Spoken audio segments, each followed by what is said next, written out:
श्री सरस्वती मैया की जय, श्री कृष्णचंद्र भगवान की जय। देखिए, आज हम चर्चा करेंगे हिंदू धर्म अंधविश्वासी। पूरा वीडियो देखें, उसके बाद कमेंट करें, पूर्व में न करें। इसी के साथ लव मैरिज पर भी चर्चा करेंगे। पूरे वीडियो को देखते रहिए।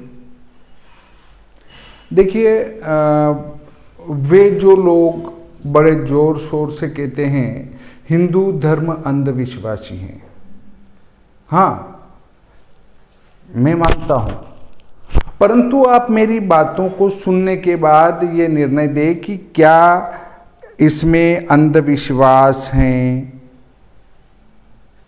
आप निर्णय लें। नंबर 1, हम जीवित पेड़ की पूजा करते हैं तो हम अंधविश्वासी हुए, परंतु जो प्लास्टिक के पेड़ की पूजा करते हैं वे तो वैज्ञानिक हुए। वैज्ञानिक खोज के बाद पेड़ बनाया है, काय का, प्लास्टिक का। उसकी पूजा करने से तो आपको लाभ होगा, क्योंकि वो बड़ा होगा और उसके प्लास्टिक ही प्लास्टिक लगेंगे। और हम जब किसी एक सजीव पेड़ की पूजा करते हैं तो अंधविश्वास लगता है। हम सजीव पेड़ की पूजा क्यों करते हैं? देखिए, बरगद के पेड़ की पूजा करने के पीछे का विधान यह है कि जब सब तरफ किसी प्रकार का कोई अनाज नहीं मिलता है, श्रावण महीने में, तब अंधविश्वासी धर्म वाले, जो हिंदू धर्म अंधविश्वासी हैं, उसके लोग श्रावण महीने में पक्षियों को अनाज डालना अपना धर्म समझते हैं, क्योंकि उस समय उन बेचारों को कहीं भी कुछ खाने को नहीं मिलता है, और हम उनको उस समय खाने को देते हैं कि भाइयों, पक्षियों, तुम्हें भी इस मृत्यु लोक में जीने का अधिकार है। अगर इसको अंधविश्वास माना जाए तो मैं कहता हूं मेरा धर्म, हिंदू धर्म, अंधविश्वासी होना बहुत बढ़िया है, जो जियो और जीने दो की तर्ज पर काम करता है। इसके बाद उसी समय श्रावण महीने में बरगद के पेड़ के गोटे आते हैं। आप देखना, इतनी टहनी के लगातार गोटे आते हैं, और वे पक्षी श्रावण भाद्रपद में उन गोटों को खाकर, उनके फलों को खाकर जीवित रहते हैं। बरगद का पेड़ 12 महीने पत्तियों से युक्त रहता है, उसमें पतझड़ नहीं आता है। आता भी है कुछ महीने में तो पत्ते वापस शीघ्र आ जाते हैं। तब ऐसे पेड़ की जो पक्षियों का पेट पालन करता हो, ऐसे पेड़ की पूजा करने में हमें क्या दिक्कत है? असंख्य पक्षियों की वो रक्षा करता है। असंख्य का आप कहेंगे, असंख्य कैसे? भाई, बरगद के पेड़ भी तो बहुत सारे हैं, तो पक्षी भी असंख्य हुए और उनकी वो रक्षा करते हैं। यदि कोई कहे कि हाँ तुम अंधविश्वासी हो, तो मुझे ऐसा अंधविश्वासी बनना भी स्वीकार है जिसमें पक्षियों के प्राणों की रक्षा होती हो। तो ऐसे पेड़ की पूजा करना क्या अंधविश्वास है? जब आप प्लास्टिक के पेड़ की पूजा कर सकते हो, तो इस सजीव पेड़ की पूजा क्यों नहीं कर सकते? आंवला हमारे स्वास्थ्य के लिए बहुत लाभदायक है। यदि आप नियमित आंवले का सेवन करते हैं तो आपका हाजमा ठीक रहेगा और कई बीमारियों को वो खत्म कर देगा। तो जो हमारे जीवन की रक्षा करता हो, उसकी पूजा करने में हमें क्या दिक्कत है?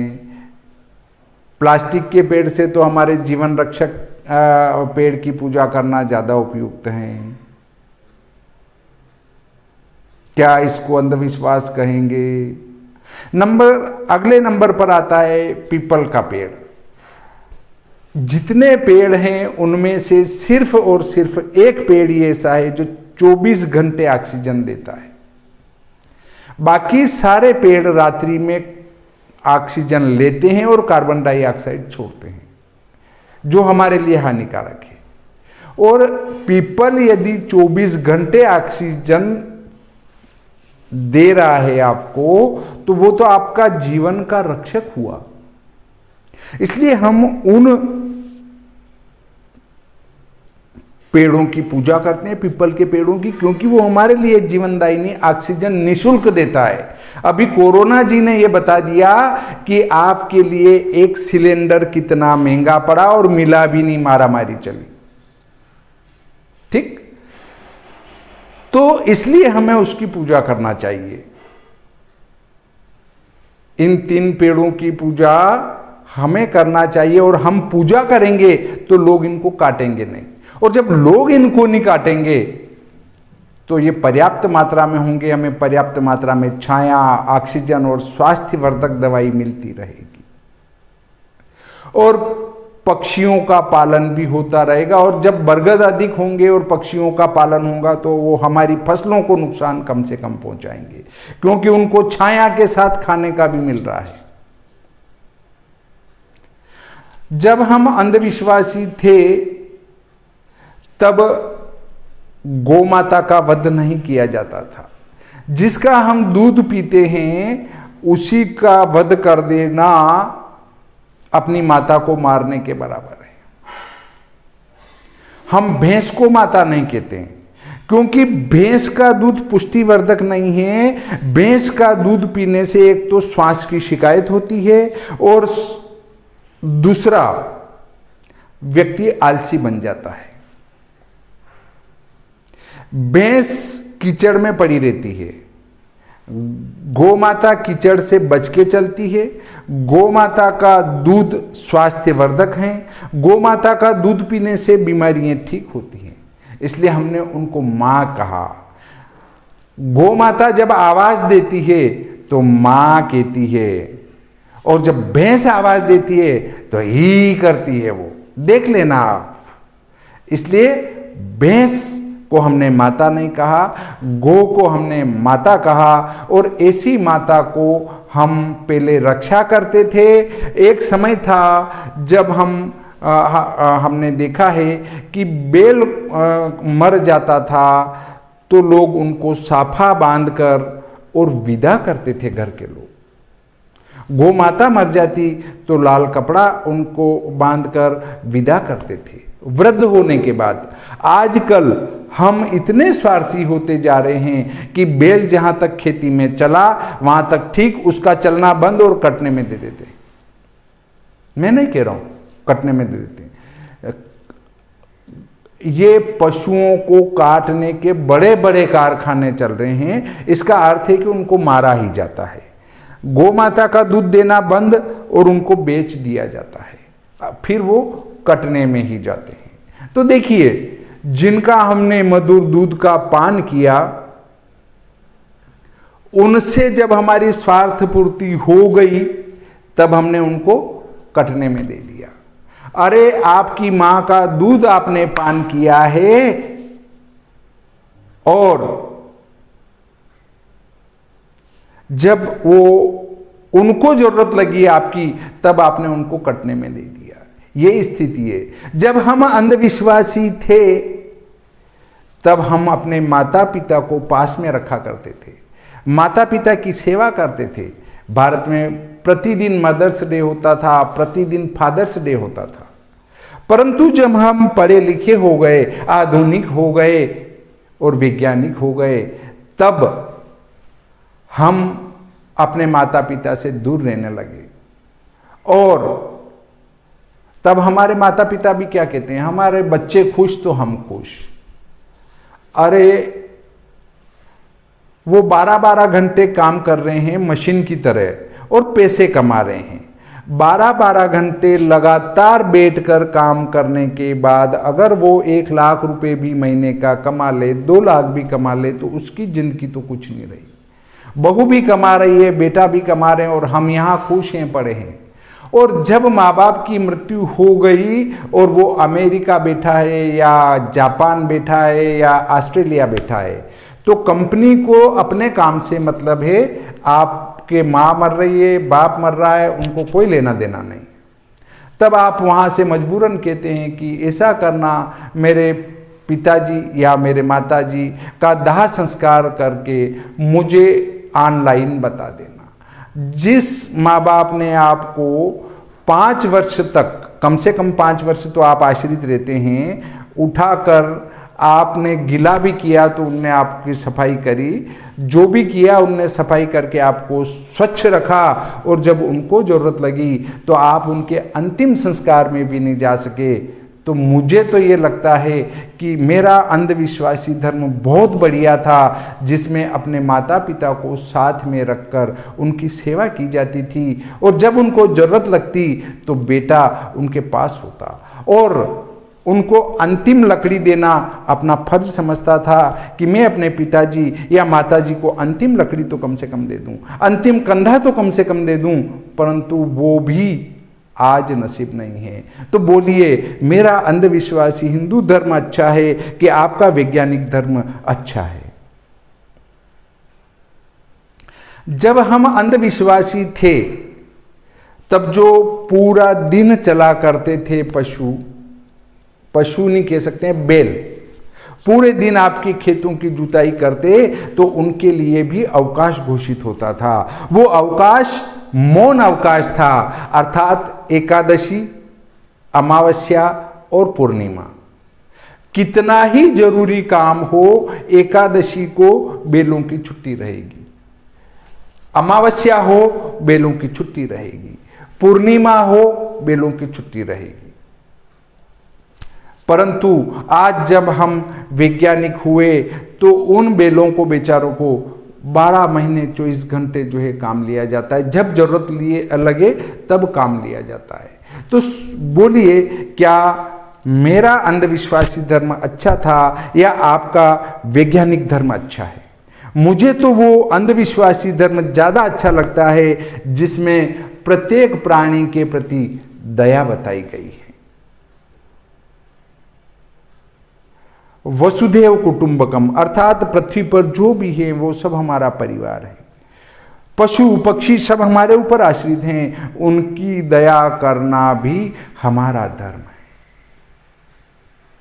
अब लोगों को दिखाने के लिए सकोरे बांट करके आप बांधो, परंतु जब मेरा धर्म अंधविश्वासी था, प्रत्येक परिवार के लोग पक्षियों के लिए गर्मी में एक पानी का सकोरा अवश्य रखते थे, एक पानी का भरकर बर्तन अवश्य रखते थे, ताकि वे पक्षी उस गर्मी के समय में अपनी प्यास बुझा सकें। और जब हम वैज्ञानिक धर्म में प्रवेश कर रहे हैं, तब हमें सकोरे बांटने पड़ रहे हैं कि भाइयों, अपने वहां पर पक्षियों के लिए भी पानी की व्यवस्था करो। पहले नहीं कहना पड़ता था, आज महिलाओं को भी यह कहना पड़ता है कि अरे तू पानी के लिए तो पक्षियों के लिए कुछ भर दे, पर वो महिलाएं भी ध्यान नहीं लगाती है। जब उनको सकोरे बांटे जाते हैं तब उनको लगता है कि हमें भी, सभी महिला दोषी नहीं है, कुछ महिलाएं इसके लिए दोषी हैं, और तब उनको लगता है कि हमें भी पक्षियों के लिए पानी भरना चाहिए। तो कौन सा धर्म अच्छा है? अंधविश्वासी हिंदू धर्म अच्छा है या तुम्हारा वैज्ञानिक धर्म अच्छा है? जब हम अंधविश्वासी थे तब समाज के महत्व को समझा जाता था। समाज में बैठना, समाज में उठना, समाज में खाना, परिवार के साथ रहना, परिवार के साथ जीना, परिवार के साथ कार्य करना, उसको अच्छा समझा जाता था। परंतु जब हम वैज्ञानिक धर्म में प्रवेश कर रहे हैं, तब हमें न समाज से मतलब है, न परिवार से मतलब है, न माता से मतलब है, न पिता से मतलब है। हम तो सिर्फ और सिर्फ अपने काम में लगे हैं। जब आप 12 घंटे काम कर रहे हैं और माता पिता से कोसों दूर हैं, तब आपका कौन सा परिवार है और कौन सा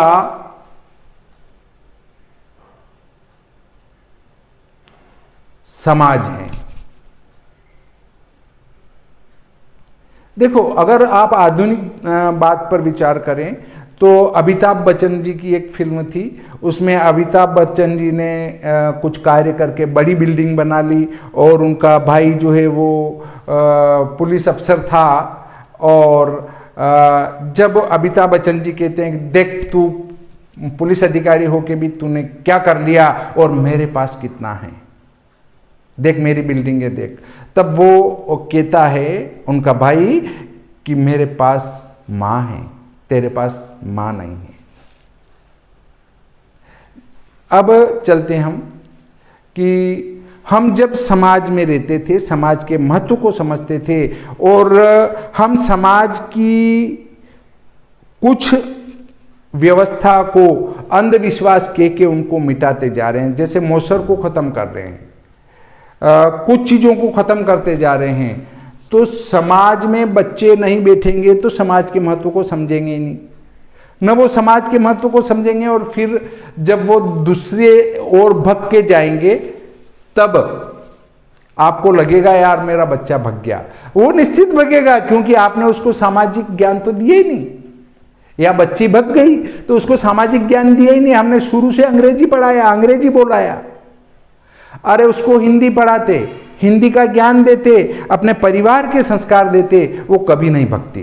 परंतु आपने कहा अंग्रेजी बोलो, होटल में जाकर बर्थडे मनाओ, जन्मदिन मत मनाओ, बर्थडे मनाओ, वहां पर शराब भी पियो, डांस भी करो, तब आप चाहोगे कि मेरी बच्ची संस्कारी बने या मेरा बच्चा संस्कारी बने? कदापि नहीं बनेगा।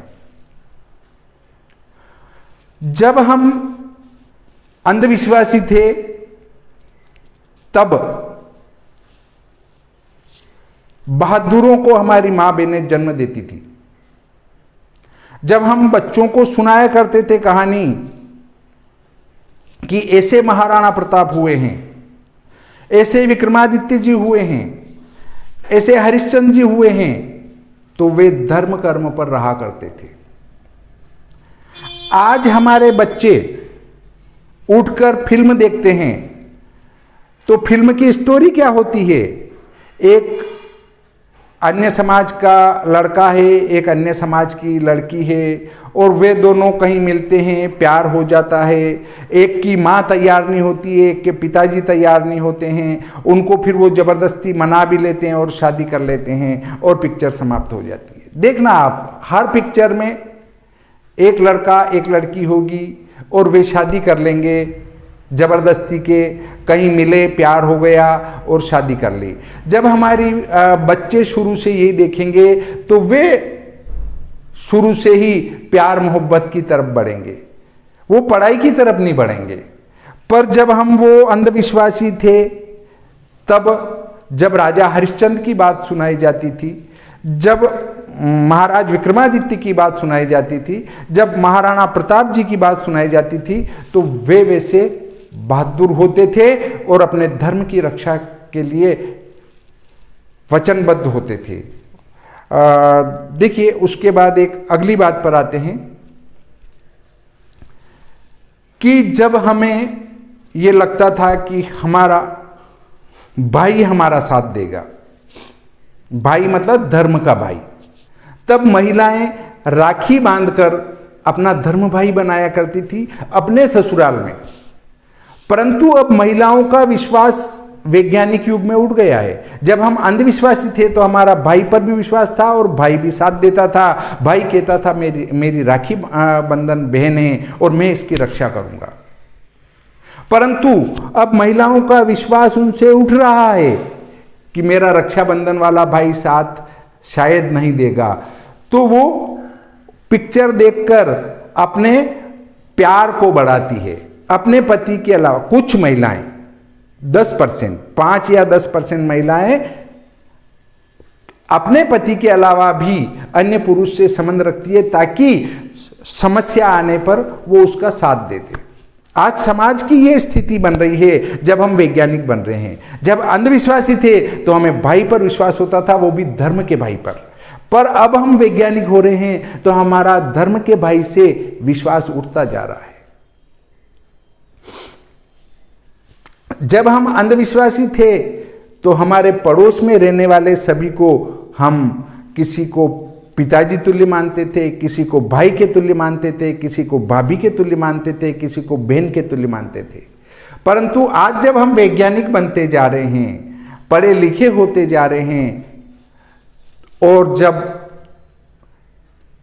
उल्टा चश्मा दिन भर देखते हैं या भाभी जी घर पर हैं देखते हैं, तो लगता है कि पड़ोसन से भी संबंध रखना चाहिए या पड़ोसन को पड़ोसी से संबंध रखना चाहिए, वो भी प्यार का संबंध। तो देखिए, जब हम अंधविश्वासी थे तो बहुत ही बढ़िया थे कि हम उन पड़ोसियों को भी अपना परिवार मानते थे। परंतु अब जब वैज्ञानिक हो रहे हैं तो हम अपने पड़ोस में भी माता बहनों को कुदृष्टि से देख रहे हैं। तो क्या अंधविश्वासी धर्म होना अच्छा है? तो आपको क्या लगता है कि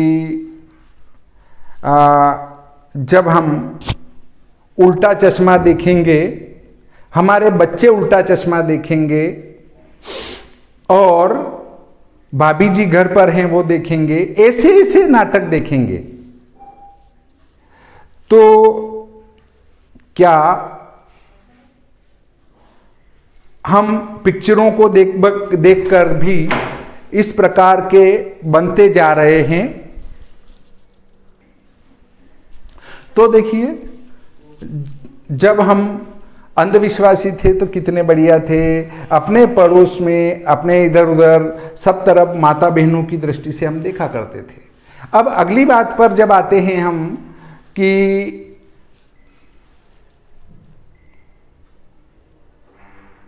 लव मैरिज। लोग शादी होने के बाद ये कहते हैं कि हमारे तो बच्चे बच्चियों में कोई चक्कर नहीं था, लड़की ने लड़के को देखा, लड़के ने लड़की को देखा और बस प्रस्ताव हो गया और शादी हो गई। ऐसा कुछ भी नहीं है। ये सब झूठ बोलते हैं, अपने बच्चों को ऊंचा उठाने के लिए ऐसा कहते हैं।